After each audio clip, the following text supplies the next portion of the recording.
Hello, my friend, and welcome to today's episode. Today's podcast is week 11 of my weight loss journey. And do you want to know what's happening in my weight loss? I lost around, I was 52.7 last week. Today I am 51.9. So around 800 grams. Yeah, 800 grams of weight. And actually, I had seen like 51.7 somewhere few days back. So I know there is some fat loss which is happening. And over the weekend, some carbohydrate intake led to some water weight retention. But it's around 5.1 kilo weight loss in 11 weeks. That's where I am. So I'm really happy. But I'm feeling a bit low this morning because I don't know what happened. I went for a walk today morning and I'm so tired, so tired. I thought like something is wrong. So my theory, as a diagnostician, as a doctor, I'm used to diagnosing things. So I have like I had so many theories like, okay, it could be the weather change because the weather has suddenly transformed. It was like nice and spring-like. It was so pleasant for the walk in the morning, and it was not at all humid. And by the time I came home, it was all like sandstorm. So it could be the weather change, and the weather change is known to bring out viruses in the air.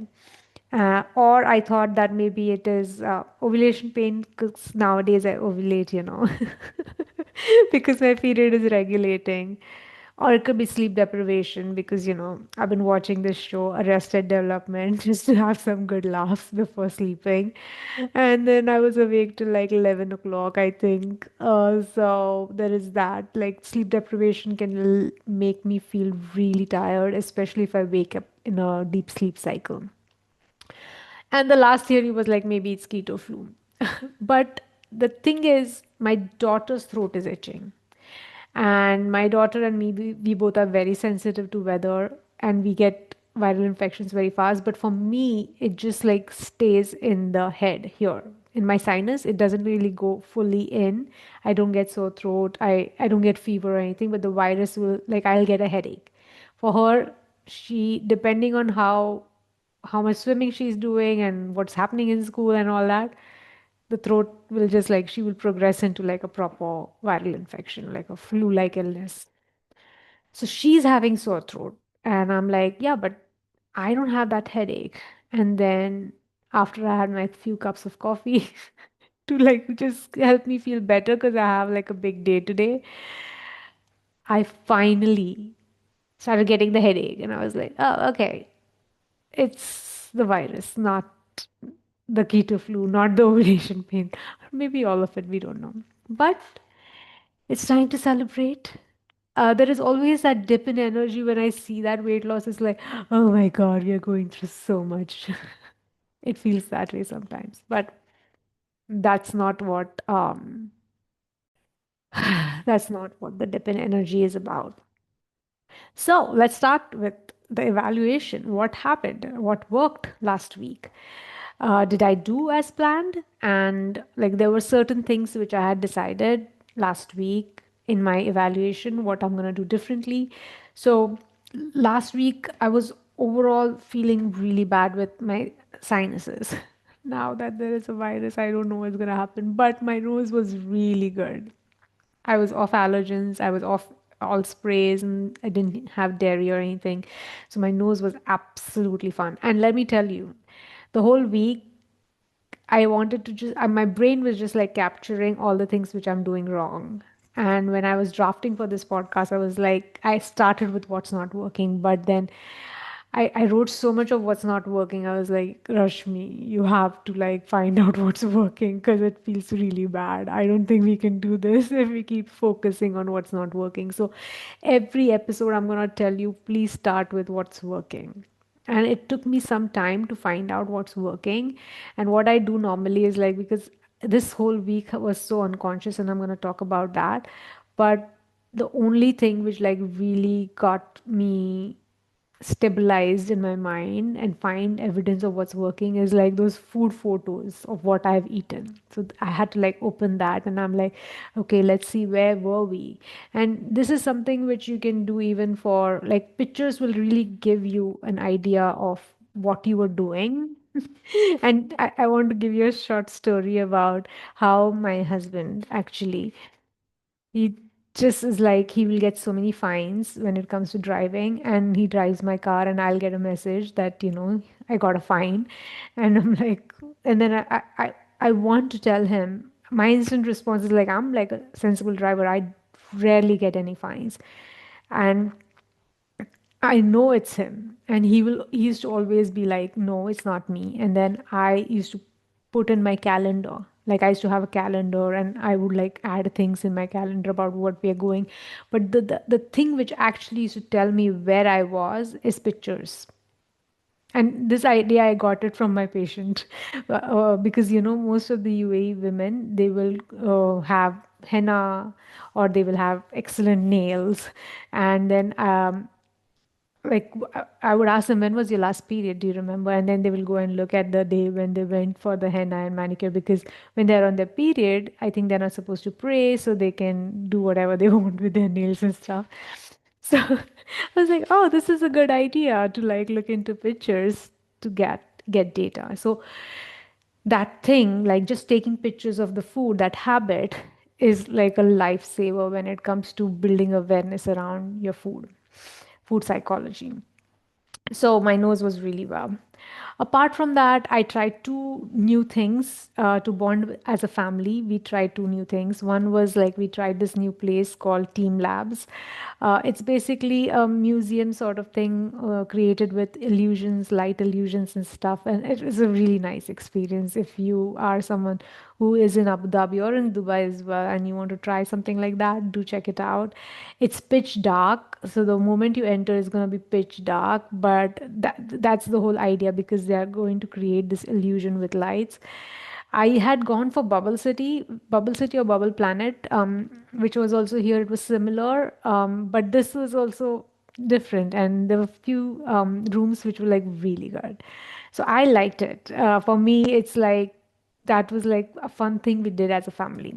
Apart from that, we did try a new restaurant this time because Sangeeta was closed, and we were like, okay, let's try something else. So we tried Sarvana Bhavan, and I don't know how many Sarvanas are there. I used to eat a lot in Dubai, Barsha Sarvana Bhavan, and used to give me so much as gastritis, so I used to not like it. But this one didn't give me much gastritis, but like when I went there, the restaurant was empty in the morning. It was brunch time, and still the service was so bad. And my brain was just like looping in, like there was it was finding flaws in them. And my brain will do that. And I don't know whether your brain does that too, but get curious about what your brain does around food. And it took me some time, and then the food came, and the food was tasty, but still my brain won't let me enjoy it. And I'm like, I don't really want to enjoy this experience because they were like so bad with their service. And like even something which I asked for, like the dosa didn't come, and he just got it in a wet plate. I mean, I was like, are these people amateurs or what? Like they really don't care about service. So I was like really tripping in my brain. But then my husband was like, oh, how would you like to rate this place? And he would always ask me to rate. And I'll be like, no, don't make me rate because I'll give a bad rating. But then he's like, I asked him, give me the rating. Give me how much you rate. He's like, I'll let you know in the end. Because he's always like waiting for my feedback. I don't know why he does that. But then it shows me that he cares about what I think. And because sometimes when we start spinning in our heads, like, when we are like turning into victims, like he's like this, he's like that, he's like this, we completely dismiss these amazing moments, right? When we are playful, when we care for each other's opinions and stuff. So I could like connect with that in my own head, and I realized he was in such a good mood and it's time to play.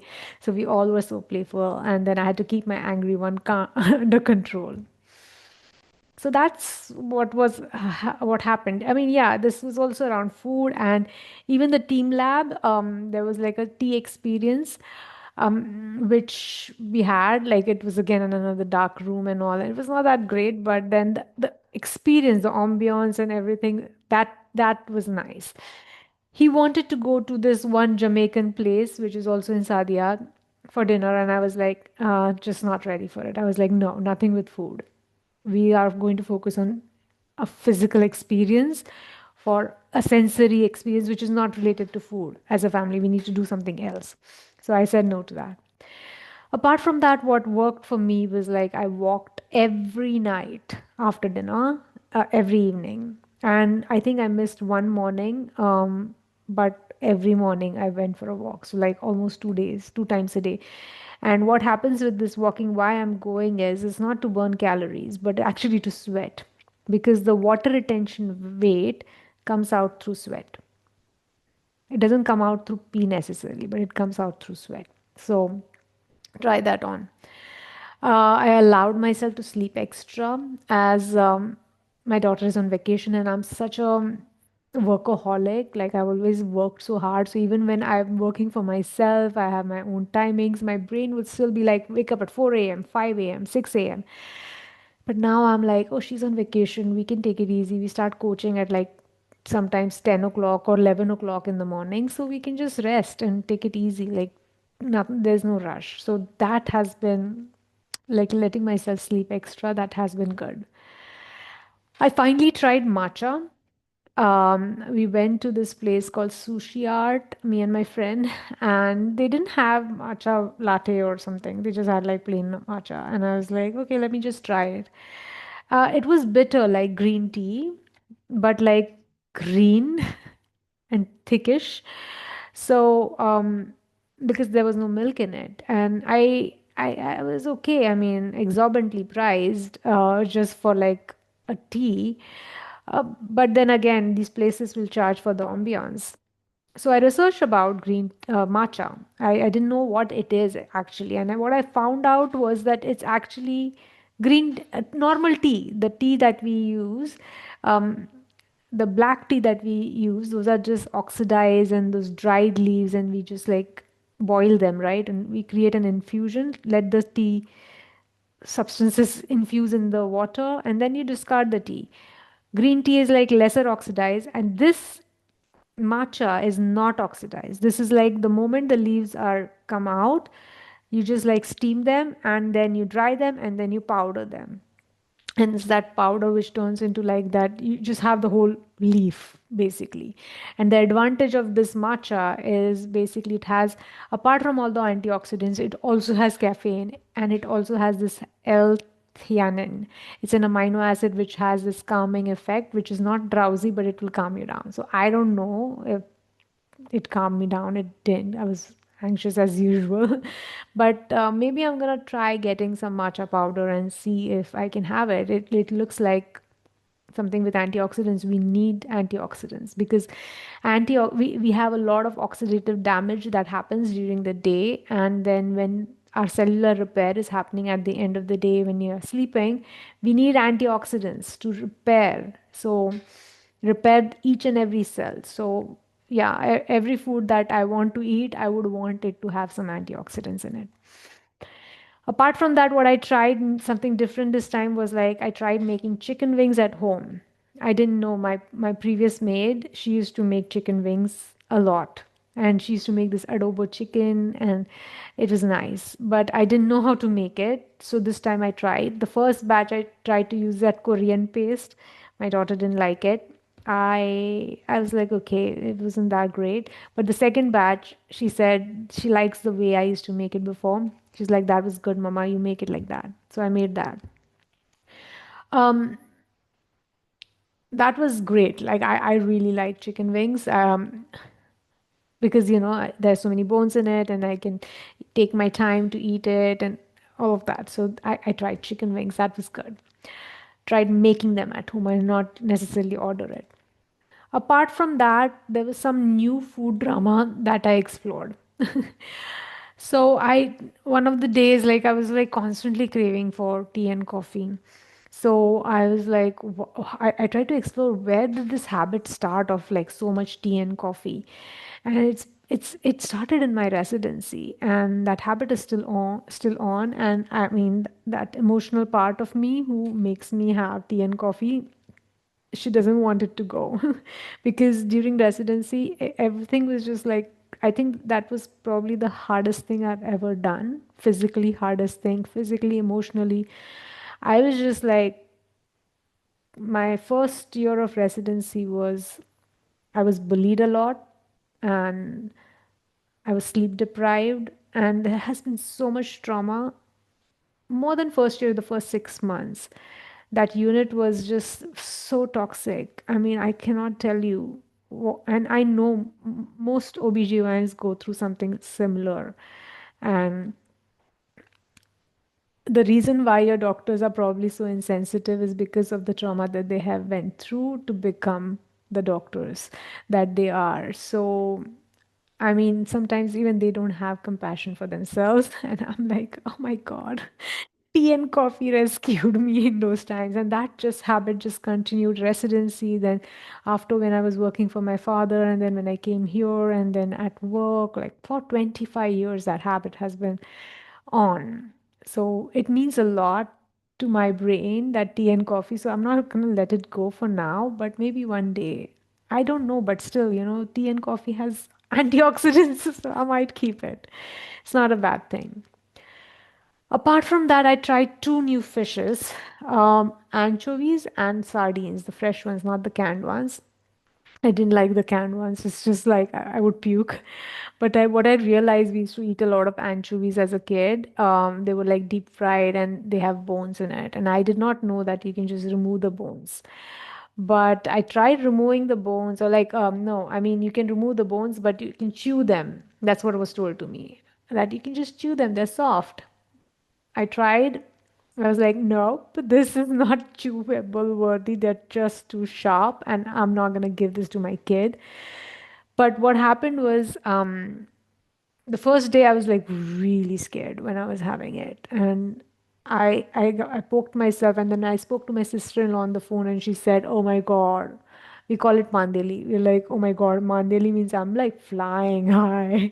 But the bones, it poked me, and I got this really bad abscess in her tooth. And she was like, I was like, oh yeah, definitely.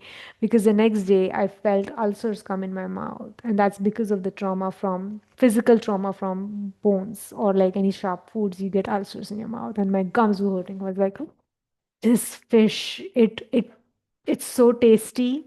So you'll keep having it, but it's gonna harm you. And I was like, how many food items am I eating like that, which are actually physically harming me, but I'm eating it because they're tasty. So I'm just like now aware of this thing, that food can physically harm you, at least in the mouth, right? We don't know what's happening in the intestines and the stomach, and stomach is overall hardy, but then we have gastritis. So I still have a batch of anchovies and sardines, and yesterday I had some sardines, and I was like, okay, Rashmi, you have to be slow with these food items. You have to be very cautious. And I can't, my near vision is depleting, so I have to remove my glasses and then look at the bones and like eat it. But it was a fun experience because I get to enjoy the meat and I get to enjoy the food. So I could remove, yesterday I did not poke myself anywhere. And I was like very gently giving it in my daughter's mouth. I didn't want her to touch it. Or, I mean, I was like, oh my God, I can't, I will die if I find out that she actually injured herself with the bone because I fed her. Now, I yesterday I felt two of them go in my stomach. It didn't hurt me, but I was like, what if they injure my intestines and then there's a perforation, my doctor brain. But then I was like, yeah, the stomach acid might burn it. So the only trauma might happen here, and I didn't have any.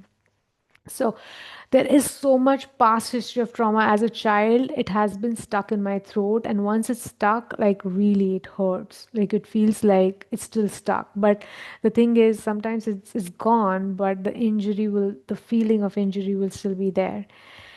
And we never did anything about it. So some people said eat rice ball and all of that. And I'm like, no way. Now, if that happens in this era, you will go to a doctor, they will do an endoscopy and look at your whole intestine and remove it if it's poking anywhere.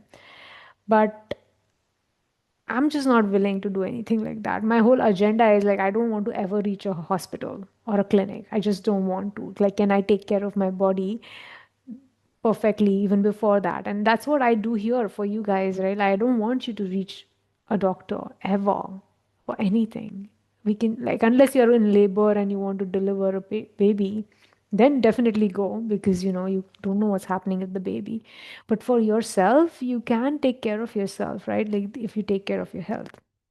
So for the fishes, like I still have two batches of them and they're marinated and ready to go.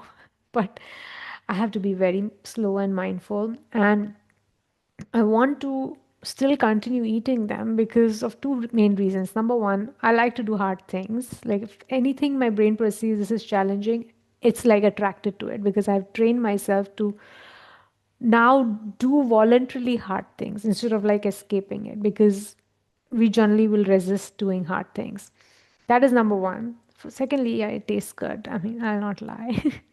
Thirdly, it has really good omega 3 fatty acids, DHA, and all of those good fats, which are excellent for the brain. So I'm like, bring it. Anything which is good for the brain, it's tasty, but it comes with spiky thorns. I think I'll give it a shot. Okay, so that all worked last week. What did not work? Number one, hold on. I just took a sip of electrolytes because I'm low on energy. So the first thing which didn't work is like slowly there was this thought that I'm losing weight fast. I shouldn't lose weight fast. And then my husband was a bit upset, like we were having an issue. And I wanted him to feel better, the people pleaser in me. And my unintentionally I was like, you know what's the worst that can happen? I can have some alcohol and some flowery food. I think I can handle cravings. It's just cravings, right? I can handle it. Unfortunately, I didn't handle it well. I started having out of plan foods Friday, Saturday, Sunday, Monday. Till Monday I was having cravings. It was agonizing. So that thought that, oh, I'm losing weight fast and also I can handle cravings. No, I can't handle cravings clearly. Not yet. So I just have to become aware of it, right? Now, if I had not, like most clients will be so ashamed and discontinue working with me because they didn't follow the plan or they overate. And I'm like, no, let's understand why you did that because so that we can strategize better. But they get in so much shame that they discontinue and they keep on gaining weight. They don't lose weight for years and years. They're still the same size. So understand failure is the way you're going to learn. Like when you like think about you as a human being when you decided to walk, we fell so many times. Like my daughter, I used to just feel like, oh my God, she has this desire to walk so much, but her head was so big because of the brain, expanding brain. She just fall. All kids do that. They just fall because their head is so big. Um, so you have to fall, and then the brain will gather data of how not to fall. So now I thought that I could handle cravings and I clearly didn't, right? So now I have data, I'm aware. Now if I come and judge myself with the humanness that I have, that oh yeah, you should be actually ashamed of yourself, you can't do this much. If I did that, I can't even like become aware, I can't strategize, I can't fully accept that I'm not ready to like believe that I can handle cravings because I didn't, right? So awareness is the first step. And later on, I got a bit upset with myself for like, how could my brain suggest that so sneakily? And that's the self sabotage which happens unconsciously. It's like, that's not homeostasis, that's not the norm for you. So your brain will try to revert back to norm, and it does that with like really dramatic creative thinking. So I was a bit upset with that part of me who's like trying to get me back to what I was. And I just was like, listen, it's not easy to lose weight. And if we are losing weight, we're going to keep doing that. Don't try to pull things like, you're losing weight too fast. Anyway, our brains, we need to look at it from a humorous angle, what it does is different parts of us. Apart from that, the next thing which happened was like the spicy roasted peanuts. I had a lot of them because we went to Lulu and I found three different varieties and I got all of them. And then I was like munching on it, bowl full. And I was like, oh, I know peanuts are good, but like deep fried peanuts, maybe not good. Let me go and check. So I went to my AI and I asked, are spicy peanuts okay? And it did say that it has some omega 6 fatty acids, which are not good. They're inflammatory. And I was like, oh, okay. I was having like bowl full of these spicy peanuts. So I can have them little every day with other healthier nuts, like maybe almonds and walnuts, but not every day with bowl full. So that's something which I caught. Apart from that, I realized I didn't write anything. There was no food journal entry at all for this whole week. And this kept me more unconscious. So I need to write down immediately what I've eaten so that I actually am conscious, so that my brain knows that I'm working on something like this.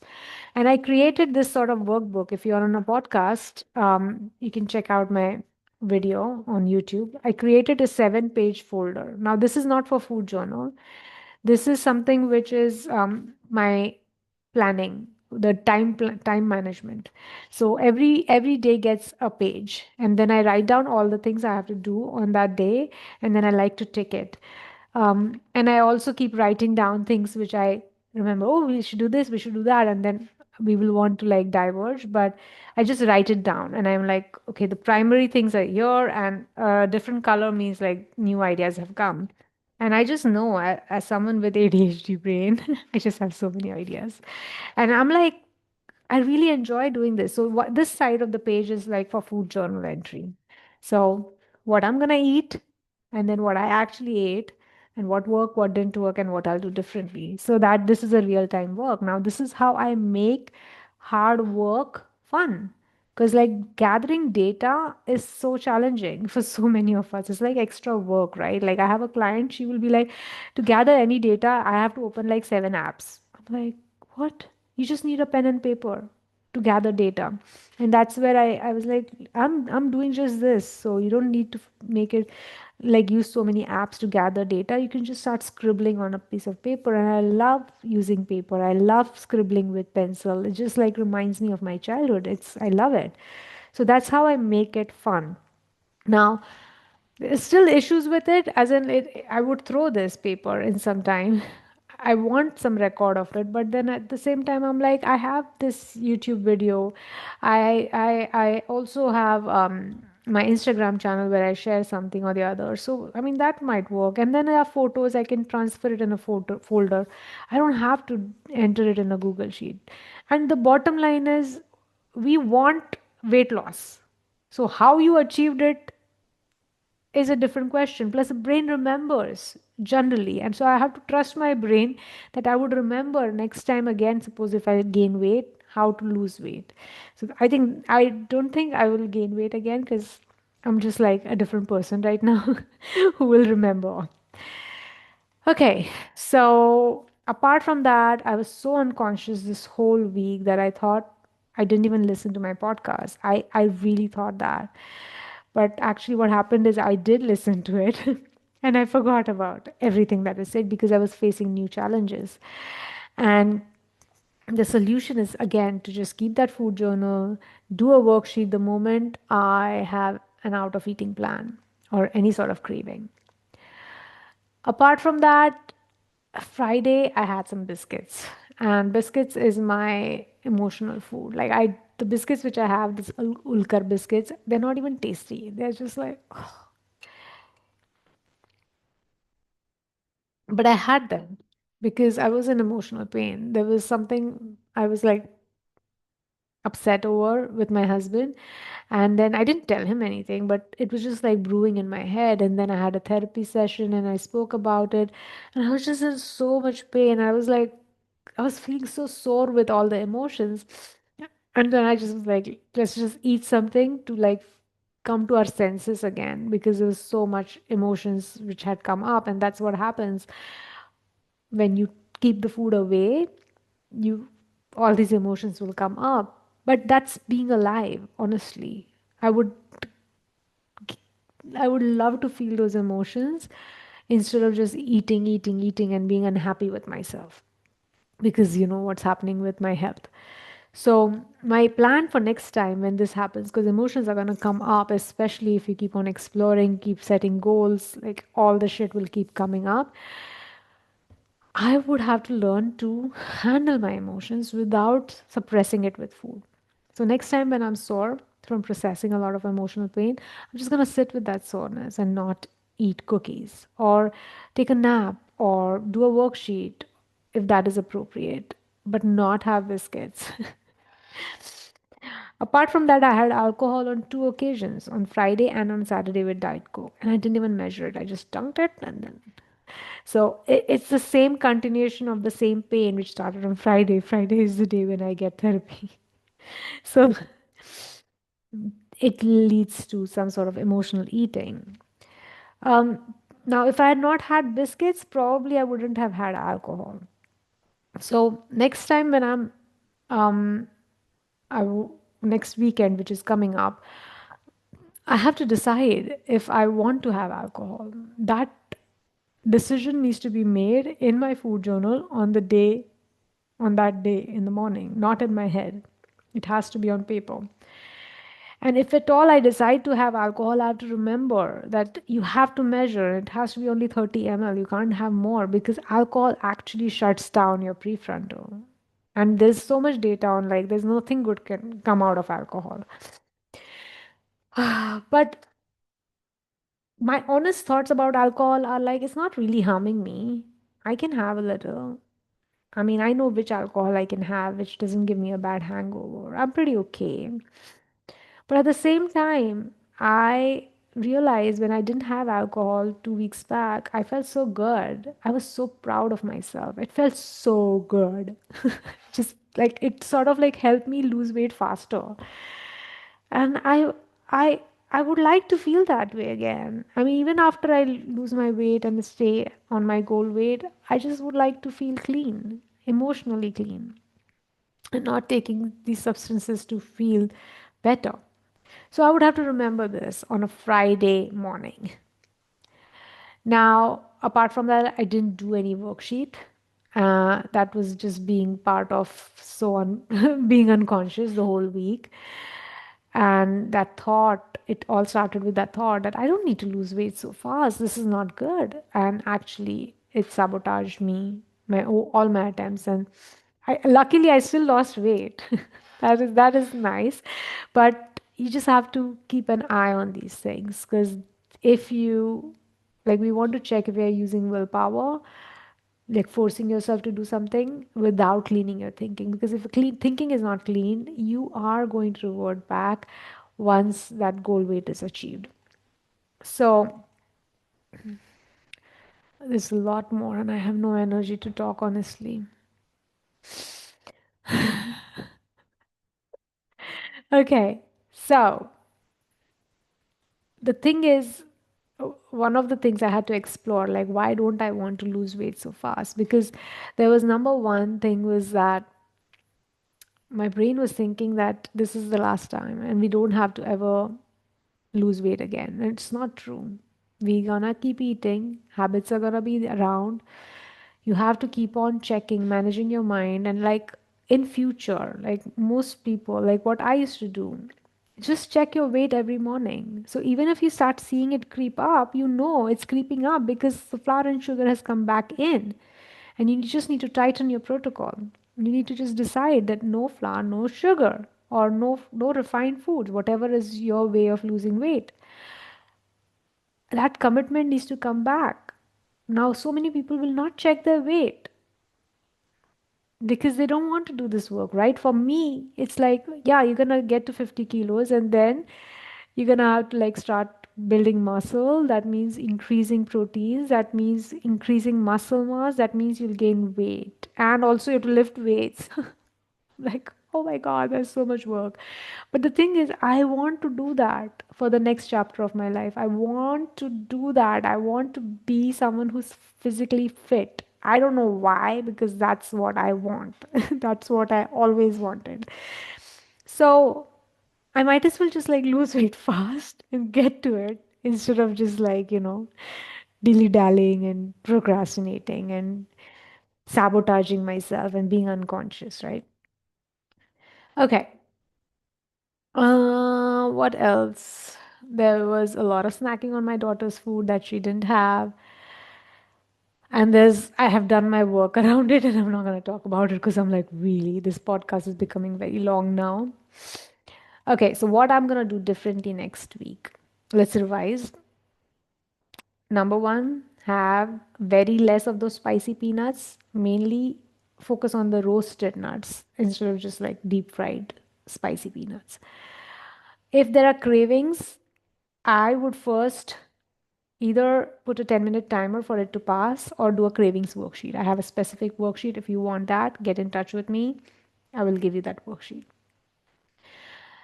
I need to write down in my food journal every morning, and I have a fun way of documenting it, so I'm going to do that. Preferably, I need to write down right away after eating or while eating. Also, I can do that. Um, I need to listen to my podcast somewhere in the week so I remember my next week's plan. Biscuits are a strict no. If I have cravings, I will meditate, or I will take a nap, or I'll sleep if possible, or do a worksheet. But I will not have my craving food. For alcohol, remember to not have it primarily. I just don't want to have it. But if I have it, then I have to remember to measure it and have only 30 ml. Apart from that, I'll have to catch my creative brain avoiding the weight loss work by having foods which are out of PCOS menu. No snacking on daughter's food. If I have to snack on her leftovers, I will do that tedious powerful worksheet. When I go grocery shopping, to not buy any sweet stuff, like I bought some sweet tamarind and I bought acai berries so I can make some smoothies and all. No. Also, I'll have to reduce the Canderel because I put 2 tablets in my tea and coffee. I need to reduce that because the cravings just increase with it.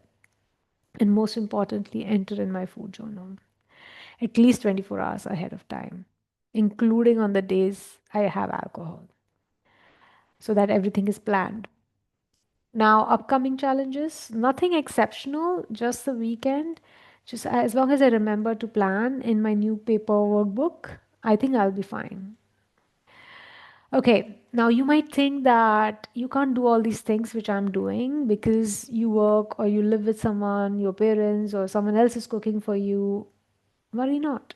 I used to be someone who used to live with my parents. I used to work day, night shifts. I used to have someone else cooking for all of us for 7 years. And I still figured out how to do this work.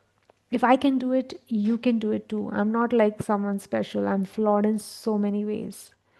So if you but still can't do it, consider working with me. Follow the link in this bio, in this captions, and check out my latest offer. My latest offer for July 2025 is a 13-week or a 3-month get started package where we aggressively work on your food mindset for 3 months, meeting every week and evaluating what worked, what didn't work, and what to do differently, even on vacation days and holidays. We eat food at least 3 to 4 times a day, and I want you to not avoid vacations or holidays just because you're doing this work. Do that, but continue managing your mind and figure out a way to eat mindfully and healthily starting today. All right, that's it for today. I'll see you next week. Bye.